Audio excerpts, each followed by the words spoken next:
இப்போ நீங்க எந்த ஒரு ஆண்டர்பிரினரோ இல்ல பெரிய பணக்காரவங்களை எடுத்துக்கிட்டாலுமே அவங்களுக்கு ஒரு மெயின் இன்கம் ஸ்ட்ரீம் மட்டும் இல்லாம ஒரு 4-5 அப்படின்னு ஏதாவது இருக்கும். இப்போ நீங்களும் நானும் சராசரியா ஒரு 9 to 5 ஜாப் பார்க்குற ஆளுங்க. நமக்கு எப்படி சைடில் பிஸ்னஸ்லாம் ரன் பண்ண முடியும்? இல்லை சைடு இன்கம்னு நம்மளால எதை பார்க்க முடியும்? ஒரு சில பேரோட கம்பெனியில் இந்த சைட் பிஸ்னஸ் சைடு இன்கம் எல்லாமே அலோவ் பண்ணுவாங்க. ஆனால் ஒரு சில பேரோட கம்பெனியில் ரொம்பவே ஸ்ட்ரிக்டாக இருந்துட்டு இதெல்லாம் பண்ணவே கூடாதுன்னு சொல்லுவாங்க. அப்படி இருக்கிறப்போ உங்கள் குடும்பத்தை காப்பாற்றுறதுக்காகவும் எக்ஸ்ட்ராவாக சேவிங் சேர்க்கறதுக்கும் நீங்கள் எப்படி பாசிவ் இன்கம் மூலமாக சம்பாதிக்க முடியும் அப்படின்னா இந்த வீடியோவில் நான் உங்களுக்கு சொல்ல போகிறேன். Welcome to Paswala business Tamil channel. நான் உங்கள் தர்ஷினி. ஒரு நிமிஷம், வீடியோக்குள்ளே போகிறதுக்கு முன்னாடி உங்களுக்கு எல்லாருக்குமே 1008 டவுட் இருக்கும் ஒரு வீடியோ பார்த்துட்டாலே. அந்த வீடியோவில் இருக்க டவுட் எல்லாம் யாருக்கிட்ட கேட்பீங்க? கீழே கமெண்ட் செக்ஷனில் கமெண்ட் பண்ணாலும் ஒரு சில பேர் வந்து லேட்டாக டைம் எடுத்துப்பாங்க ரிப்ளை பண்ணுறதுக்கு. ஸோ அப்போ நீங்கள் என்ன பண்ணலாம் அப்படின்னு கேட்டிங்கன்னா, நம்ம பாஸ்வாலா ஆப்பை டவுன்லோட் பண்ணிக்கோங்க. அதில் எக்ஸ்பர்ட் கனெக்ட்னு ஒரு ஆப்ஷன் இருக்குது. அந்த எக்ஸ்பர்ட் கனெக்ட் ஆப்ஷன் மூலமா உங்களுக்கு எந்த பிஸ்னஸில் எந்த டவுட் இருந்தாலுமே பரவாயில்லைங்க, அதுக்குன்னு ஒரு மென்டர் இருக்காங்க. அவங்களுக்கு வீடியோ கால் மூலமாக உங்கள் டவுட்ஸை நீங்கள் இமீடியட்டாக தீர்த்துக்கலாம். ஸோ இன்றைக்கே பாஸ்வாலா ஆப்பை டவுன்லோட் பண்ணுங்கள். பாஸ்வாலா, பி த பாஸ். இப்போ நான் சொல்லக்கூடிய பாசிவ் இன்கம் ஐடியாஸ்க்கு நீங்கள் பெருசாக எதுவும் பண்ணணும்னு அவசியம் கிடையாது. இது ஏற்கனவே முக்கால்வாசி பேரோட வீடுகளில் தாராளமாக இருக்கக்கூடிய பொருட்கள் தான். அந்த மாதிரியான பொருட்களை நம்ம உபயோகிக்க மாட்டேங்கிறோம். இது என்ன ஓரமாக வந்து தூசி படிஞ்சு கிடக்குது அப்படின்னு தான் நம்ம சொல்லிட்டு இருப்போம் இல்லையா? ஸோ அதை நீங்கள் ஒரு பாசிவ் இன்கமாக எப்படி மாற்றலாம், எந்தெந்த பொருட்களை மாற்றலாம், அதுக்கு என்னென்ன லீகாலிட்டிஸ் வேணும்னு இப்போ நம்ம பார்த்துடலாம். ஒன்றும் இல்லைங்க, வீட்டில் ஏதாவது இருந்தால் அது நீங்கள் வாடகைக்கு விட்டு காசு பார்க்க போகிறீங்க, அதுதான் இந்த வீடியோ. ஓகே, இப்போ ஃபஸ்ட்டு என்னென்னு பார்த்தீங்கன்னா, எல்லாருக்கும் தெரிஞ்ச மாதிரி இந்த டிஎஸ்எல்ஆர் கேமராவும் லென்ஸும் தான். இது நம்ம காலேஜ் படிக்கிறப்போ இல்லை ஸ்கூல் படிக்கிறப்போ நல்லா ஆர்வமாக வாங்கி வச்சிருவோம். நான் ஒரு ஃபோட்டோகிராஃபர் ஆக போகிறேன், ஷார்ட் ஃபிலிம் எடுக்க போகிறேன், சினிமாட்டோகிராஃபர் ஆக போகிறேன்ட்டு. ஆனால் என்ன 2 வருஷம் கழிச்சு அது ஓரமாக தூசிப்படையே உட்காந்துரும். ஸோ அதை நீங்கள் எடுத்து தாராளமாக இப்போது வளர்ந்துட்டு வர நிறைய இன்ஃப்ளூயன்சர்ஸ்க்கோ இல்லை ஃப்ரீலான்சர்ஸ்க்கோ நீங்கள் அது ரெண்டல் பேசிஸில் விடலாம். ஒரு நாள் கணக்கு விடலாம், அதாவது 24 hour கணக்கு விடலாம், இல்லை 12 hour கணக்கு விடலாம். இதுக்கு வந்து நீங்கள் என்னென்னா உங்களோட கேமராவை பொறுத்து அதோட லென்ஸை பொறுத்து நீங்கள் ஒரு ப்ரைஸ் வந்து ஃபிக்ஸ் பண்ணலாம். நாங்கள் வந்து ஆரம்ப காலத்தில் வந்து கேமராஸ் ரெண்ட் எடுக்கிறப்போ, அதாவது என் காலேஜ் டைமில் ரெண்ட் எடுக்கிறப்போ ஒரு நாளைக்கு 2000 rupees கொடுத்துட்ருந்தோம். சோனி ஆல்ஃபான்னு நினைக்கிறேன், அந்த கேமராக்கு நம்ம கொடுத்துட்ருந்தோம். ஸோ அதே மாதிரி நீங்களும் வந்து ரெண்டலுக்கு விடலாம். எங்கே நான் ரெண்டல் விடலாம் அப்படின்னு நீங்கள் கேட்டிங்கன்னா, நிறைய வெப்சைட்ஸ்லாம் இருக்குது. குவிக்கர் இருக்குது, OLX இருக்குது, அதுக்கப்புறம் ரெண்டலுக்குனே வந்து நிறைய வெப்சைட்ஸ்லாம் வந்துருச்சு பார்த்தீங்களா? இல்லை உங்கள் வாட்ஸ்அப்பில் போடலாம், இல்லை ஃபேஸ்புக் மார்க்கெட் பிளேஸில் வந்து நீங்கள் ஒரு ஆடு போடலாம், இல்லை உங்கள் ஃபேஸ்புக் அக்கௌண்ட்லேயே நீங்கள் போடலாம். ஸோ அந்த மாதிரி நீங்கள் ஆடு போட்டிங்கன்னா கண்டிப்பாக உங்களுக்கு வந்து ஒரு சில கிளைண்ட்ஸ் வந்து கேட்பாங்க வாடகை எடுக்கிறதுக்கு. அவங்கக்கிட்ட வந்து நீங்கள் பேசிக்கான ஐடி ப்ரூஃப் ஏதாவது நீங்கள் வாங்கி வச்சுக்கணும், ஆதார் கார்டு அந்த மாதிரி ஏதாவது இல்லை ஃபோட்டோ எடுத்து வச்சுக்கணும். அதுக்கப்புறம் என்னென்னா, to be on the safer side ஒரு 500 இல்லை 1000 rupees நீங்கள் வந்து அட்வான்ஸ் அமௌண்ட் வந்து நீங்கள் வாங்கி வச்சுக்கணும்.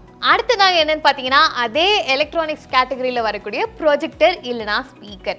இது ஒரு காலகட்டத்துக்கு மேலே நம்ம யூஸ் பண்ண மாட்டோம், யூஸ் பண்ணுறதுக்கு நமக்கு டைமும் கிடைக்காது. ஸோ இதன் மூலமாக நீங்களும் தாராளமாக வந்து ஒரு பாசிவ் இன்கம் பார்க்க முடியும். ப்ரொஜெக்டர்ஸ் வச்சுட்டு இருந்தீங்கன்னா நிறைய பேர் இப்போ ஸ்க்ரீனிங்லாம் பண்ணுறாங்க. அந்த படத்தை நாங்கள் இந்த பார்க்கில் போடுறோம், இதை போடுறோம், அதை போடுறோம்னு சொல்லிட்டு இருப்பாங்க இல்லையா? ஸோ அந்த மாதிரி யாராவது ஈவெண்ட் நடத்துகிறாங்கன்னா அவங்கக்கிட்ட இந்த ப்ரொஜெக்டரையும் ஸ்பீக்கரையும் நீங்கள் தாராளமாக ரெண்டலுக்கு விடலாம். இதுவும் வந்து 24 hour பேசிஸில் நீங்கள் விடலாம், இல்லை 12 hour பேசிஸில் நீங்கள் வந்து விடலாம். இதுக்கு வந்து நீங்கள் ஸ்டார்டிங் ப்ரைஸே ஒரு 2000 rupeesலேருந்து ஆரம்பிக்கலாம். ஏன்னா ப்ரொஜெக்டரும் ஸ்பீக்கரும் வந்து ரொம்ப கொஞ்சம் ஹை எண்டில் இருக்கிறது. அண்ட் ஆல்சோ நிறைய பேர் அவ்வளோவா வந்து இப்போது அதுக்குன்னு வரமாட்டேங்கிறாங்க. ஈவெண்ட் எல்லாம் நடத்துகிறவங்க அவங்க தான் வராங்க. இது ஸ்பெஷலாக எப்போ கேட்குறாங்க அப்படின்னா, வீட்லேயே நிறைய பேர் பர்த்டே பார்ட்டிஸ் நடத்துவாங்க தெரியுமா? அந்த மாடியிலேயே பர்த்டே பார்ட்டிஸ், பேக் யார்டில் பர்த்டே பார்ட்டிஸ் எல்லாம் ஏதாவது அந்த மாதிரி ஈவெண்ட் நடத்துகிறவங்களுக்கு இது ரொம்பவே தேவைப்படுற மாதிரி இருக்கும்.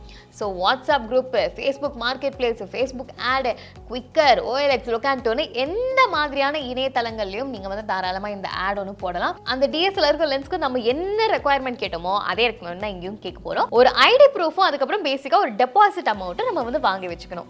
அடுத்ததாக இது கண்டிப்பாக எல்லார் வீட்லையும் இருக்கக்கூடிய ஒரு முக்கியமான பொருள். இது எப்படா ஏற கட்டுறது அப்படின்னு தெரியாமல் நிறைய பேர் இருக்கும். ஒரு சில பேர் இதெல்லாம் இல்லை இதெல்லாம் வேஸ்ட்டு அப்படின்னு சொல்லி தூக்கி போடுற ஆளுங்களும் இருப்பாங்க. ஆனால் நீங்கள் தூக்கி போடுற பொருளை தான் ஒரு சில பேர் எடுத்துகிட்டு அதை பொக்கிஷமாக மாற்றுறாங்க. என்னன்னா உங்களோட பழைய JEE இல்லை நீட் புக்ஸ். எஸ், இது நீங்கள் தூக்கி காயலாங்கடையில் போட்டிங்கன்னா அதை அவங்க வந்து செகண்ட் ஹேண்டுக்கு விற்க ஆரம்பிச்சிருவாங்க. ஸோ நீங்கள் என்ன பண்ணலாம் அப்படின்னு கேட்டிங்கன்னா, இதையும் வந்து நீங்கள் ரெண்டலுக்கு கொடுக்கலாம், இல்லை விற்கவும் செய்யலாம். உங்களோட ஸ்கூல் ஜூனியர்ஸ், காலேஜ் ஜூனியர்ஸ் யாராவது இருக்காங்களான்னு பாருங்கள், அவங்களுக்கு இது தேவையானு கேளுங்க. ஏன்னா இந்த புக்ஸ்லாம் இப்போ வர வர ரொம்ப எக்ஸ்பென்சிவ் ஆகிட்டே போகுது இல்லையா? ஸோ செகண்ட் ஹேண்டில் வந்து ஒரு நல்ல கண்டிஷனில் கிடச்சா கண்டிப்பாக யாராக இருந்தாலும் வாங்கிப்பாங்க. நீங்கள் இது ரெண்டலுக்கு விடணும்னா 100 ரூபாயிலேருந்து 500 ரூபாய்க்குள்ளே தான் விட முடியும். ஏன்னா அதுக்கு மேலே யாரும் வாங்கிக்க மாட்டாங்க, ரெண்டலுக்கும் வாங்கிக்க மாட்டாங்க, அவங்க சொந்தமாக வாங்கிக்க மாட்டாங்க. ஏன்னா 500 ரூபாய்க்கு மேலே கொடுக்குறதா தான் அவங்களே நிறைய கடையிலே போய் நின்று வாங்கிடுவாங்களே. ஸோ நீங்கள் இதுக்கு ப்ரைஸிங் ரேஞ்ச் 100 to 500 மட்டும் தான் நீங்கள் வைக்க முடியும். நீங்கள் இது எங்கெல்லாம் வந்து ரெண்டலுக்கு விடலான்னு பார்த்தீங்கன்னா, உங்கள் ஜூனியர்ஸ் கிட்ட தாராளமாக இதை கொடுக்கலாம், இல்லை அக்கம் பக்கத்தில் இருக்க அந்த சின்ன பசங்களுக்கு அவங்களுக்குலாம் நீங்கள் தாராளமாக கொடுக்கலாம். ஸோ இல்லைனா வந்து Facebook market place, WhatsApp group, இந்த மாதிரியான இணையதளங்கள் நீங்கள் தாராளமாக ரெண்ட் கொடுக்கலாம். இப்போ நீங்கள் எந்த ஒரு பொருளை எடுத்துக்கிட்டாலுமே உங்கள் கையில் ஒரு ஃபோன் இருக்கு இல்லையா, அதில் வாட்ஸ்அப் இருக்கு இல்லையா, இன்ஸ்டா இருக்கு இல்லையா, ஃபேஸ்புக் இருக்கு இல்லையா, இது மூணுத்துலையுமே எதில் வேணாலும் நீங்கள் தாராளமாக எந்த ஒரு பொருளாக இருந்தாலும் நீங்கள் விற்கவும் செய்யலாம், வாடகைக்கும் விட செய்யலாம். அடுத்ததாக என்னன்னா, இது வந்து நிறைய பெண்கள் பண்ணக்கூடிய விஷயம், இது நானுமே பண்ணியிருக்கேன். சும்மா ஏதாவது கடைக்கு போயிட்டா ஒரு நாள் கூத்துக்காக ரொம்பவுமே அழகாக கிராண்டாக ஒரு ட்ரெஸ்ஸை வந்து வாங்கி வச்சுப்போம். கடைசியில் அந்த ஒரு நாளுக்கு அப்புறம் வருஷக்கணக்கு நம்ம தொடவே மாட்டோம். ஸோ அந்த மாதிரியான இருக்கிறத நம்ம என்ன பண்ணலாம் அப்படின்னு கேட்டிங்கன்னா, இதையும் நீங்கள் தாராளமாக ரெண்ட்டுக்கு விடலாம். இப்போ வந்து த்ரிஃப்டிங்னு சொல்லிட்டு செகண்ட் ஹேண்டில் துணி வாங்குறவங்களும் இருக்காங்க. இந்த மாதிரி பெரிய பெரிய ஃபங்க்ஷனுக்கு நல்லா கிராண்டாக தெரியணும் அப்படின்னு சொல்லிட்டு வாடகைக்கு எடுக்கிறவங்களும் இருக்காங்க. இப்போ மணப்பெண்ணாக இருந்தீங்கன்னா நீங்கள் வந்து ஒரு 50,000க்கு ஒரு லெஹங்கா வாங்கலாமா, இல்லை 5,000 ரூபாய்க்கு ரெண்டிங் முடிச்சிடலாமா அப்படின்னு நீங்கள் யோசிச்சுட்டு இருப்பீங்க. அப்போ என்ன, 5,000 ரூபாய்க்கு ரெண்டிங் ஒரு நாளுக்கு போதும் அப்படின்னு ஒரு மைண்டை நீங்கள் ஃபிக்ஸ் பண்ணிடுவீங்களா? ஸோ அந்த மாதிரியான இருக்கிற ஆட்களுக்கு இது ரொம்பவுமே ஹெல்ப்ஃபுல்லாக இருக்கும். இது நீங்கள் எங்கே போடலாம், எங்கே லிஸ்டிங் பண்ணலாம் அப்படின்னு கேட்டிங்கன்னா, as usual Facebook, Insta, WhatsApp, இந்த மார்க்கெட் பிளேஸில். அதுக்கப்புறம் இதை தாண்டி இன்னும் நிறைய இணையதளங்கள் இருக்குது. என்னன்னு கேட்டிங்கன்னா, ரெண்ட் அ கிளாசெட் ஒன்று இருக்குது, ஸ்டேஜ் 3 இருக்குது, இல்லை ஃப்ளை ரோப் இருக்குது. இது மூணுத்துலேயே நீங்கள் தாராளமாக ரெண்ட் பண்ணிக்கலாம். இதுக்கு நீங்கள் ஸ்டார்டிங்கில் 500லேருந்து 5,000 ருபீஸ் ஒரு நாளைக்கு, இல்லை ஈவெண்ட்டை பொறுத்த மாதிரி நீங்கள் வந்து கண்டிப்பாக இதுக்கு சார்ஜஸ் கொடுத்துக்கலாம். இதுக்கு உங்களுக்கு எதுவுமே தேவையில்லை. இந்த வெப்சைட்டில் வந்து நீங்கள் லிஸ்ட் பண்ணுறதுக்காக உங்களோட ஒரு பேசிக்கான ஒரு ஐடி ப்ரூஃப் தேவை, அவ்வளோதான். அதுக்கப்புறம் வந்து இது பிக்கப் எப்படி பண்ணுறது, டெலிவரி எப்படி பண்ணுறது, ட்ராப் எப்படி பண்ணுறது, எங்கே வாங்கிக்கிறது அப்படின்ற ஒரு விஷயத்தை நீங்கள் போட்டுக்கணும். அதுக்கப்புறம் வந்து இன்னொரு விஷயம் என்னன்னா, டேமேஜ் ஆகாமல் இருக்கிறதுக்காக ஒரு அட்வான்ஸ் அமௌண்ட்டும் நீங்கள் வாங்கி வச்சுக்கணும். இப்போ நான் சொன்ன இந்த 4 பொருட்களுக்கு உங்களுக்கு வந்து பெருசாக எதுவும் தேவையில்லை, பெருசாக லீகாலிட்டிஸ் தேவையில்லை, பெருசாக டாக்குமெண்ட்ஸ் தேவையில்லை. ஜஸ்ட்டு உங்களோட வாடகை எடுக்கிறவங்களுக்கு, அதாவது அந்த கிளையண்ட்டோட ஐடி ப்ரூஃப் தேவை, உங்களோட ஐடி ப்ரூஃபும் தேவை, ஒரு சில வெப்சைட்லாம் லிஸ்ட் பண்ணுறதுக்காக. இப்போ நான் சொல்லக்கூடிய 3 விஷயங்களுக்கும் உங்களுக்கு வந்து லீகாலிட்டிஸ் ரொம்பவுமே அதிகமாக தேவை. அண்ட் இதெல்லாம் நம்ம இந்தியாவில் பண்ணக்கூடியதான். இதுக்கு டாக்குமெண்ட்ஸும் ரொம்ப தேவை. இதை நீங்கள் பார்த்து நிதானமாக பண்ணணும். அப்படியெல்லாம் இது வந்து உங்களுக்கு ஒரு பிரச்சனையில் வந்து தள்ளி விட்டுரும். ஸோ இப்போ ஃபஸ்ட்டு நம்ம என்ன பார்க்க போகிறோம்னா, வண்டிகள். உங்ககிட்ட 2 வீலர்ஸோ இல்லை 4 வீலரோ அதிகமாக இருந்தது, ஒன்று எப்போவுமே சும்மா தான் இருக்கும், இல்லை நான் வந்து சும்மா தான் இருக்கேன், அதாவது நான் எங்கேயுமே பெரும்பாலுமாக வெளியே போகிறதில்ல, என் வீட்டில் என் வண்டி சும்மா தான் இருக்குது அப்படின்னு நீங்கள் சொன்னீங்கன்னா, உங்களோட வண்டிக்கு எல்லோ போர்டு மாட்டி விட்டுட்டு நீங்கள் அதை ரெண்டலுக்கு விடலாம். ஆனால் இது சும்மா நான் கடையில் எடுத்துகிட்டு போனால் எல்லோ போர்டை மாட்டி கொடுத்துருவாங்க அப்படிலாம் கிடையாது. இதுக்கு வந்து நீங்கள் நிறைய ஃபார்மாலிட்டிஸை ஃபாலோ பண்ணி ஆகணும். நான் இப்போ முன்னாடி சொன்னேன் பார்த்தீங்களா, இது கொஞ்சம் லீகாலிட்டிஸும் ஃபார்மாலிட்டிஸ் நம்ம பார்த்தாகணுன்ட்டு. ஃபஸ்ட்டு நீங்கள் உங்கள் வண்டியை கமர்ஷியல் யூஸ் அப்படின்னு சொல்லிட்டு ஆர்டிஓவில் ரெஜிஸ்டர் பண்ணி ஆகணும். அதில் நீங்கள் ரெஜிஸ்டர் பண்ணுறதுக்கு உங்களுக்கு என்ன தேவை அப்படின்னா, பெர்மிட் தேவை, கமர்ஷியல் இன்சூரன்ஸ் தேவை, ஃபிட்னஸ் சர்டிஃபிகேட் தேவை, அதுக்கப்புறம் பொல்யூஷன் கண்ட்ரோல் சர்டிஃபிகேட் தேவை. இதெல்லாம் இருந்தால் தான் நீங்கள் எல்லோ போர்டுக்கு மாற்ற முடியும். சும்மா மாட்டி வச்சுட்டு நீங்கள் ரோட்டில் அதை எடுத்துகிட்டு போனீங்கன்னா, கண்டிப்பாக போலீஸ்காரவங்ககிட்ட மாட்டினீங்கன்னா வண்டியை சீஸ் பண்ணுற அளவுக்கு போயிடும், ஃபைனோட நிறுத்த மாட்டாங்க. ஸோ இது எல்லாத்துக்குமே உங்களுக்கு ஒரு 15,000லேருந்து 30,000 வரைக்கும் தாராளமாக ஆகும். இது நீங்கள் எங்கெல்லாம் லிஸ்ட் பண்ணலாம் அப்படின்னு கேட்டிங்கன்னா, நிறைய வெப்சைட்லாம் லிஸ்ட் பண்ணலாம். அண்ட் ஆல்சோ வந்து டிரைவ் ஈஸி, ராயல் பிரதர்ஸ், ஓகோ போன்ற இடங்கள்லையும் நீங்கள் தாராளமாக உங்களோட வண்டியை ரெண்டலுக்கு போடலாம். இந்த மாதிரி நீங்கள் தேர்ட் பார்ட்டிஸ் கூட ரெண்டலுக்கு விடுறப்போ அவங்க 20லேருந்து 30% கமிஷன் எடுத்துகிட்டு பேலன்ஸ் 80 இல்லை 70% உங்களுக்கு கொடுத்துருவாங்க. ஐயோ கொஞ்சம் காசு அவங்களுக்கு கொடுக்குமா அப்படின்னு யோசிச்சிங்கன்னா யோசிக்காதீங்க. இதுதான் இருக்கிறதுலே உங்களுக்கு ஒரு சேஃபஸ்ட் ஆப்ஷன் வேறு. ஏன்னா அவங்க இன்சூரன்ஸையும் பார்த்துப்பாங்க, வண்டிக்கு ஏதாவது பிரச்சனைனா அதையும் அவங்க கொஞ்சம் ஹேண்டில் பண்ணுறதுக்கு வாய்ப்புகள் இருக்குது. அண்ட் ஆல்சோ கிளைண்ட்ஸ் எல்லாருமே அவங்க மேனேஜ் பண்ணி வச்சுப்பாங்க. ப்ரைஸிங்கும் உங்களோட வண்டிக்கு ஏற்ற மாதிரி அவங்க அழகாக போட்டு கொடுத்துருவாங்க. இப்போ அடுத்ததாக என்னன்னா, பார்க்கிங் ஸ்பேஸ். பார்க்கிங் தாங்க நம்ம ஊர்லேயும் சரி எல்லா ஊரையும் ஒரு பெரிய பிரச்சனையாக இருக்குது. இதை சம்மந்தப்பட்டு ஒரு படமே எடுத்துட்டாங்க. அண்ட் அந்த படத்தோட நம்ம நிறைய பேர் ரிலேட்டும் பண்ணியிருக்கோம் இல்லையா? ஸோ இந்த மாதிரி பார்க்கிங் ஸ்பேஸ் உங்ககிட்ட காலியாக இருந்துச்சு, அந்த நிலம் உங்களோடது, அந்த வீடு உங்களோடது, அந்த பார்க்கிங் ஸ்பேஸ் உங்களோடது அப்படின்னு பத்திரத்தில் எழுதியிருந்தால் மட்டும்தான் உங்களால் இதை ரெண்டலுக்கு விட முடியும். ஓகேங்களா? இப்போ நிறைய பேர் ஆஃபீஸ் போகிற ஏரியாவில் பார்க்கிங் இல்லாமல் இருப்பாங்க. அவங்க சைடில் தான் பார்க்கிங்க்கு ஸ்பேஸ் தேடுவாங்க. அப்படி இல்லைனா உங்கள் ஏரியாலே நிறைய பேர் பார்க்கிங் ஸ்பேஸ் இல்லாமல் கார் ஒன்று வாங்கி வச்சுருப்பாங்க தெரியுமா, எங்கடா நிறுத்துறது அப்படின்னு அவங்க யோசிச்சுட்டு இருப்போம். அவங்களுக்கு நீங்கள் இந்த மாதிரி ஒரு பார்க்கிங் ஸ்பேஸ் இருக்குது, நான் இவ்வளோ தான் ரெண்ட் சார்ஜ் பண்ணுறேன் அப்படின்னு சொல்லி நீங்கள் கொடுத்துடலாம். நீங்கள் மாதத்துக்கு 500 ரூபாயிலேருந்து 1500 ரூபாய் வரைக்கும் சார்ஜ் பண்ணலாம். உங்கள் லொக்காலிட்டி, பார்க்கிங் ஸ்பேஸு, அதுக்கப்புறம் அதோட செக்யூரிட்டி, இது மூணுத்தையும் கணக்கில் வச்சுக்கிட்டு, இதுக்கு உங்களுக்கு என்ன மெயினாக தேவைன்னு நான் முன்னாடியே சொல்லிட்டேன். அந்த இடம் உங்களோட தான் இருக்கணும். அந்த பத்திரத்தில், அந்த வீட்டு பத்திரத்தில், நிலப்பத்திரத்தில் உங்கள் பேர் இருக்கணும். அப்போ தான் நீங்கள் வந்து பார்க்கிங்க்கு விட முடியும்.